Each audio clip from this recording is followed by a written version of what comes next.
건강한 삶을 유지하기 위한 다양한 의학 지식과 정보를 드리는 생생클리닉입니다. 오늘은 치과 시간인데요. 지금 유튜브 실시간 채팅창이나 생생매거진 오늘 홈페이지 게시판 이용해서 궁금한 질문들 남겨주시면 저희가 바로 답변해 드리도록 하겠습니다. 치과 교정과 전문의 조근철 원장 나오셨습니다. 어서 오세요. 네, 안녕하십니까. 네. 자, 오늘은 많은 분들이 궁금해하시는 덧니에 대해서 소개해 주신다고요? 맞습니다. 예. 제일 흔한 일이기도 하고요. 네. 저희가 많이 치료하는 상황인데요. 먼저 덧니라는 거는 기본적으로 원래 치아가 있어야 되는 그 제 위치에 치아가 있지 못하고 치아가 서로 겹쳐지거나 회전되거나 삐뚤어져 있어서 가지런해 보이지 않는 그런 상황들을 통칭하는 전체 이야기를 보통 이제 일상적인 용어로 덧니다 이렇게 표현을 하게 되고요. 매우 심한 덧니부터 아주 마일드한 덧니까지 이렇게 다양하게 있을 겁니다. 네. 뭐 너무나 오래전이지만 저희 아버지께서 그 이가 흔들릴 때 빨리 뽑지 않으면 덧니 된다 이런 말씀 많이 하셨거든요. 일부 맞는 말입니다. 예, 원인이 되나요? 덧니의 원인은 뭘까요? 덧니의 원인은 일단 기본적으로 덧니가 왜 생기냐를 생각을 해보면 우리 치아의 크기와 악궁의 크기 사이에 부조화가 있어서 그렇습니다. 즉 결국은 우리가 가지고 있는 악궁의 전체 크기보다 치아가 더 큰 거죠.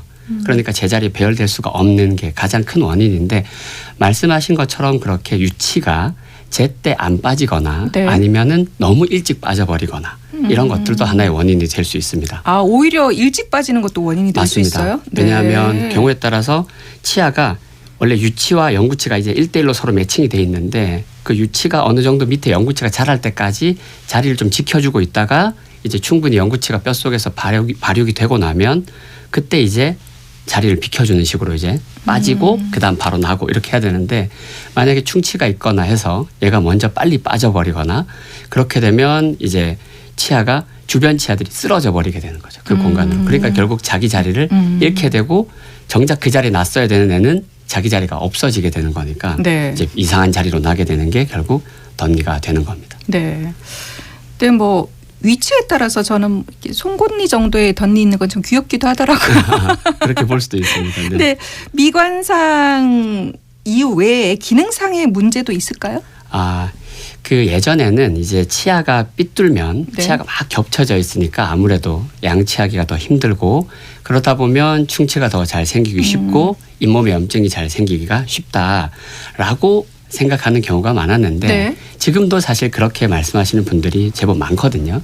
그런데 최근에 발표된 연구 결과들을 살펴보면 결국은 아무리 치아가 겹쳐져 있어도 환자분이 스스로 양치를 열심히 잘하고 구강위생 관리를 잘하면 그것 자체는 그렇게 큰 문제가 되지 않고 그래서 중요한 건 어찌 보면 개인의 위생에 대한 노력이지 구조 자체가 그렇게 큰 영향을 주지 않는다라는 게 최근의 연구들이고요.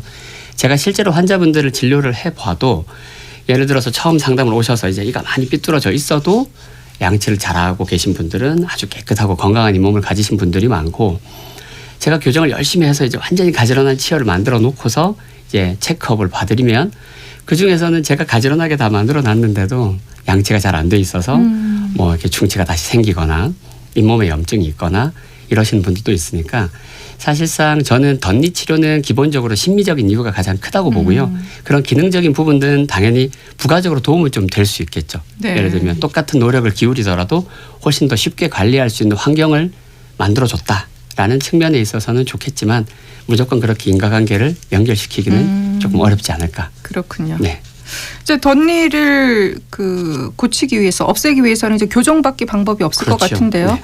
그러면 그 공간을 일단 확보해야 되니까 또 기존의 치아를 좀 빼야 되나요? 어떻습니까? 그래서 말씀하신 것처럼 정말 그 공간의 문제입니다. 결국 덧니라고 하는 것은 주어진 공간과 치아의 크기에서 공간의 크기의 문제이기 때문에 공간을 얻어야 되는데 그 공간을 얻는 가장 확실한 방법 중에 하나가 말씀하신 발치입니다. 그래서 우리가 교정을 하는 데 있어서 덧니 교정에서 우리가 중요하게 생각해야 되는 부분이 바로 발치를 할 거냐 아니면 발치 없이도 교정을 할 수 있겠느냐를 판단하는 게 첫 번째로 중요하고요. 발치가 필요한 경우는 기본적으로 너무 공간이 없는 거죠. 아예 완전히 너무 많이 겹쳐져 있고 하다 보니까 이거를 솎아내지 않고는 도저히 배열을 할 수 없을 정도로 많이 삐뚤거나 아니면 삐뚤 정도는 어느 정도 적당해서 사실 비발치로 펼치려면 펼칠 수 있을 정도지만 그렇게 해버리면 입이 너무 튀어나와 버릴 수 있는 거죠. 결국 돌출을 함께 고려해야 됩니다. 우리 동양인들은 기본적으로 돌출적인 약간 요소를 가지고 있기 때문에 그런 돌출과 덧니를 복합적으로 생각을 해서 이 덧니를 내가 이를 빼지 않고 펼쳤을 때 결국 펼치게 되는 거니까 치아가 옆으로도 조금 넓어지지만 앞니가 더 앞으로 나가서 큰 원을 그려야 치아가 가지런하게 배열이 될 수 있으니까 네. 그러다 보면 돌출이 증가될 수 있고 인매가 안 예뻐지면 이가 아무리 가지런해도 인매가 안 예쁘면 그렇죠. 그게 의미가 없지 네. 않습니까? 그러니까 이제 그런 경우에는 결국 발치가 정답이 되는 거고요. 네. 그 다음에 이제 비발치로 이제 펼칠 수 있는 과정 중에서는 우리가 공간을 얻어낼 수 있는 여러 방법들이 그냥 아까 말씀드린 것처럼 조금 더 큰 아크를 그리는 겁니다. 앞니가 조금 더 앞으로 나가지고 옆에 있는 어금니들이 조금 더 옆으로 가주면 조금 더 큰 원을 그릴 수 있을 것이고 그렇게 되면 이를 가지런하게 만들 수 있는데 즉 돌출이 전혀 없어서 충분히 그렇게 약간 펼치면서 배열을 해도 우리가 이를 가지런하게 만들 수 있겠다라고 판단되면 비발치가 가능한 거고 또 경우에 따라서는 치아 옆면을 저희가 조금씩 살살 갈아내는 경우도 있습니다. 치간 삭제라고. 이 크기를 좀 줄이는 거예요?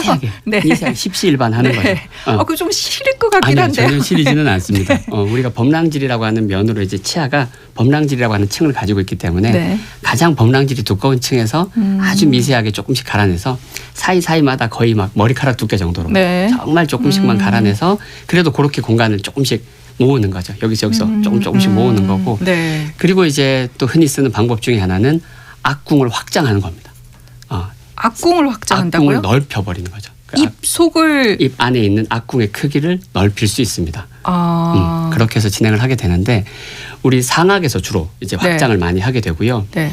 상악이라고 하는 뼈는 기본적으로 좌우 두 개로 이루어진 대칭적인 뼈가 가운데 붙어 있는 그런 뼈인데 그 가운데를 우리가 장치를 활용해서 넓힐 수 있습니다. 그러면 얼굴 모양도 좀 변하지 않을까요? 아니요, 얼굴 모양은 변하지 않아요. 얼굴은 어차피 광대뼈와 이 나머지 얼굴들이 얼굴의 폭을 결정하기 때문에 제일 많이 받는 질문이에요. 정말 상악 확장하면 얼굴도 이렇게 넓어지는 게 아니냐 이렇게 얘기하시는데 네. 얼굴이 넓어진 효과는 사실상 거의 없다고 보셔도 되고요. 네. 기본적으로 원래 상악 어금니가 하악 어금니보다 더 바깥쪽에 있어야 됩니다. 그렇죠. 그게 정상적인 그렇죠. 교합입니다. 상악이 더 넓어서 상악이 하악을 이렇게 감싸고 감싸줄 수 있죠. 있어야 정상적인 교합인데 환자분들 중에는 상악이 이렇게 측방 성장이 원활하지 못해서 상악이 이렇게 좀 쪼그라들어 있는 경우가 있어요. 상악 어금니가 오히려 하악보다 더 안쪽에 들어와 있는 경우에는 확장이 절실히 필요한 경우라고 볼 수 있고 그렇게 상악을 확장을 하면 결국은 두 뼈가 벌어졌으니 가운데 공간이 얻어집니다. 그 공간을 이용해서 우리가 치아를 또 배열하는 데 쓸 수 있죠. 환자분들께는 쉽게 어떻게 비유드리냐 하면 경차 뒤에 씨름 선수 3명이 타고 있었는데 그 경차를 대형 세단으로 바꿨다. 그러면 막 힘들게 앉아있던 그 사람들이 편하게 가지런히 앉을 수 있는 것처럼 상악을 넓혀준다. 네. 이렇게 생각하면 좋을 것 같습니다. 신기하네요. 네. 그럼 이 덧니를 교정하기 위한 치아 교정 치료는 보통 어느 정도의 기간이 필요하고 비용이 드는지도 궁금하네요. 보통은 이제 이를 안 빼고 말씀드린 것처럼 발치 없이 가지런하게 펼치는 그러한 교정들은 대략 보수적으로 잡아서 한 1년 반에서 2년 정도. 그거보다 짧게 걸릴 수도 있는데 네. 어느 정도 환자분들마다 개인차가 있기 때문에 보통 저희는 상담할 때 기간을 조금 보수적으로 잡아서 한 1년 반에서 2년 정도는 마음을 먹고 시작하십시오 이렇게 설명을 드리고요. 그리고 이제 이를 빼고 해야 되는 경우에는 이제 그 입 뺀 자리도 좀 메꿔야 되고 전체적으로 교정을 하다 보니까 조금 더 걸려서 한 2년에서 2년 반 정도 이렇게 설명을 드리고 교정 비용은 사실 민감한 문제긴 한데 워낙 병원마다 이게 국가에서 건강보험으로 이렇게 수가를 지정해 놓은 치료가 아니다 보니까 네. 비보험 치료잖아요. 교정 치료는. 그러다 보니 병원마다 워낙 비용도 다양한데요. 대략적으로 그래도 한 500만 원에서 600만 원 정도는 생각을 하셔야 되지 않을까 이렇게 네. 생각합니다.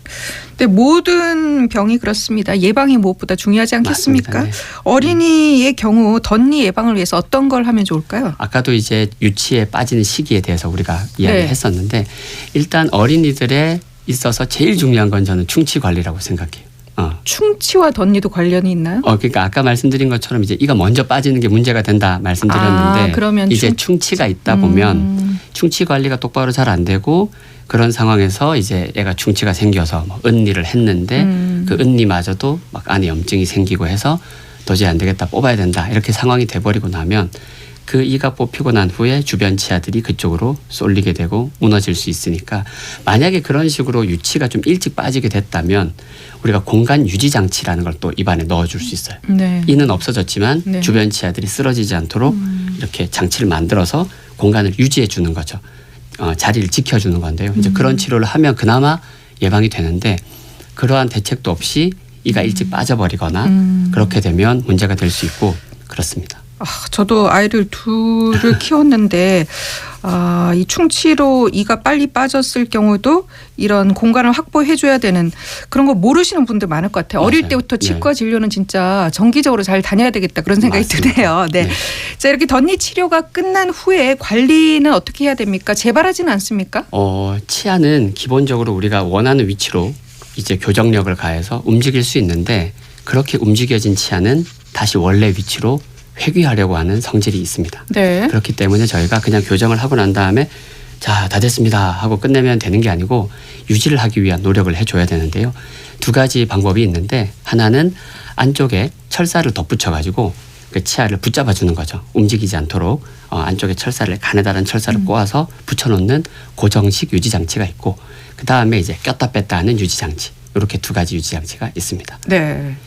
자, 여기서 그 청취자 여러분의 질문 한번 받아보겠습니다. 교정 상담을 갔는데 어떤 치과에서는 발치를 하자고 하고 어떤 치과는 발치 없이 할 수도 있다고 하니까 어딜 가야 될지 헷갈린다 하시는 부모님이 계시네요. 맞습니다. 저도 네. 상담하다 보면 제일 많이 겪는 이야기 중에 하나고요. 네. 이제 저희가 판단했을 때는 이분은 발치입니다. 발치해야 될 것 같습니다 했는데 우리 병원 오기 전에 다른 치과 상담 갔는데 거기는 비발치를 하더라. 이제 의견이 충돌되는 경우는 있을 수 있습니다. 치료에는 정답이라는 게 없기 때문에 네. 그 각각 의사 선생님들의 철학에 따라서 의견들이 다양할 수 있는데 그런 경우에는 그 의견이 나오게 된 근거에 대해서 먼저 여쭤보시는 게 더 중요할 것 같아요. 그 근거를 들어보시고 이제 그게 합당하다고 판단되시면 이제 그 의견을 따르시면 될 것 같은데 기본적으로는 이제 비발치도 가능하다라는 의견을 들으셨다는 말은 아까 말씀드린 것처럼 어느 정도 그래도 비발치로 가지런하게 만들 수 있을 만큼의 경미한 덧니일 것 같기는 한데 네. 근데 어떤 치과는 발치를 하자고 하고 어떤 치과는 발치를 하지 말자고 했다면 그 돌출 여부나 악궁의 확장 여부나 이런 것들이 아마 차이가 있었을 것 같습니다. 그래서 비발치를 설명해 주신 원장님께는 어떻게 해서 비발치로 이게 가능하다고 설명을 하셨는지 근거를 여쭤보고 발치라고 하신 분은 왜 발치를 해야 된다고 생각하시느냐를 들어보시는 게 중요하지 않을까 싶네요. 네. 공부도 많이 하셔야 될 것 같고요. 다른 분 질문입니다. 초등 저학년 학부모입니다. 얼마 전 교정 상담을 갔는데 지금 덧니가 될 가능성이 높아서 1차 교정을 권하고 있습니다. 지금 교정을 하면 비발치로 할 수 있는데 나중에 커서 하면 발치를 해야 한다고 하는데 이게 사실인가요? 라고 물어보셨나요? 그건 정말 일종의 공포 마케팅이 아닌가 이렇게 생각이 좀 되고요. 네. 저도 그런 이야기를 정말 많이 듣습니다. 지금 하면 비발치인데 나중에 하면 발치를 해야 된다더라 이런 이야기들을 들을 때가 있는데 전혀 그렇지 않고요. 성장과는 상관없나요? 일단은 일정 부분 발치는 결국은 어느 정도 운명이기도 합니다.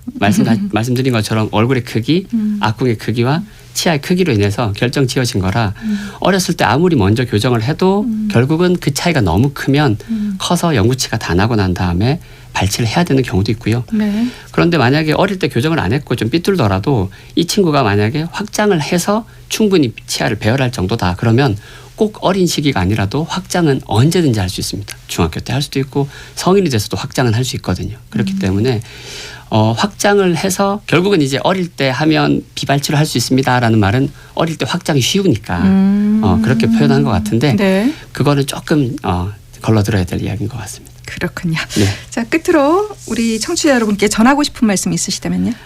우리가 교정을 하다 보면 발치를 해야 된다 혹은 비발치다 이렇게 얘기하는데 환자분들이 가끔 발치에 대해서 너무 부정적으로 느끼시고 비발치가 더 좋은 거 아니냐 이렇게 생각하시는 분들도 있는데 아깝잖아요. 네, 맞아요.